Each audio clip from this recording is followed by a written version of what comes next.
bales of tasty cheddar and Swiss cheese that she served and sold at the Cackleberry Club. Tapping her brakes lightly, Suzanne coasted along until she spotted Mike's familiar tilting mailbox up ahead.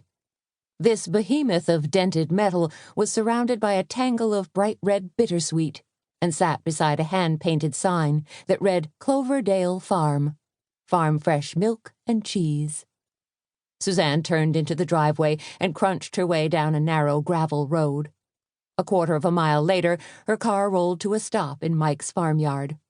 The place was picture-perfect, an old-fashioned farm built in the early 1900s by hard-working German immigrants. Off to the right was a classic American Gothic farmhouse, complete with finials, balustrades, and a rambling old front porch. Straight ahead was a faded red hip-roofed dairy barn. Several smaller buildings that housed bales of hay and farm tools were scattered off to the left, and a large woodsy pasture butted up close to the house and barn. Suzanne slid out of her car and scuffed a toe of her boot into the gravel. "Hey, Mike," she called out. "It's Suzanne." She let out a breath. "From the Cackleberry Club." The big sliding barn door stood wide open, and she expected to see Mike's broad, grinning face appear at any moment. When, after a minute or two, Mike didn't duck out and greet her, Suzanne decided he must be all the way back in the barn, tending his cows. Or maybe he was in the adjacent cheese workshop, a place with a pleasant, yeasty smell and gleaming stainless steel pipes, tanks, and tables.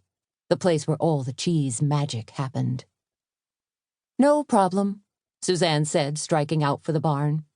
She'd talked to Mike a couple of days ago and told him she needed to replenish her larder with a few wheels of his delicious cheese. He'd told her to stop by any time. Well, now was any time. Suzanne ducked inside the barn, going from dazzling sunlight to a dim interior. She blinked hard a couple of times, trying to adjust her eyes, keenly aware of the mingled sharp scents of cows and hay. "Mike!" she called again. This time Suzanne received an answer, but it wasn't from Mike. Instead, she was greeted by a cacophony of loud bellows. "What?" she murmured.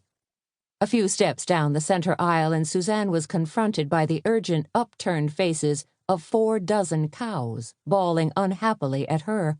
Cows that clearly hadn't been milked yet. Haven't been milked yet? But it's 20 after 12. These poor things have been waiting all morning? Where was Mike? Suzanne wondered as she tiptoed through the barn. On either side, cows continued to blat anxiously as they stretched their necks out to greet her, to plead for help. And the farther in she ventured, the more the cows' mooing turned to pitiful moans. Where the stanchions ended, there were 2 box stalls. Animals moved about restlessly in there, too.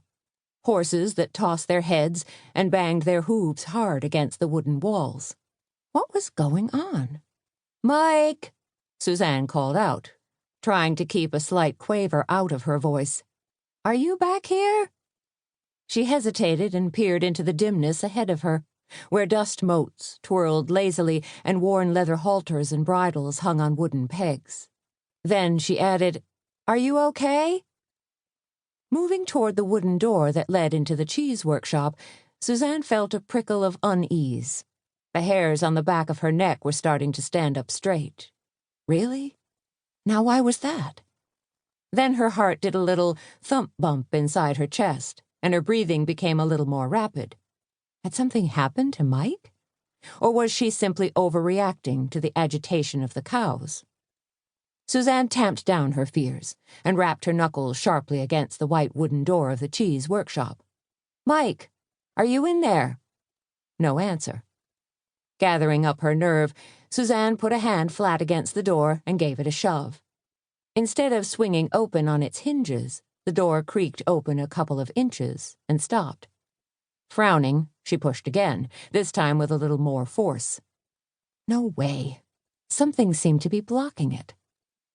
Suzanne leaned forward and touched her cheek to the door, the smooth wood feeling cool against her skin. Then she poked her nose in, trying to peer around the edge of the door. The first thing she saw was a green rubber boot turned sideways on the damp cement floor.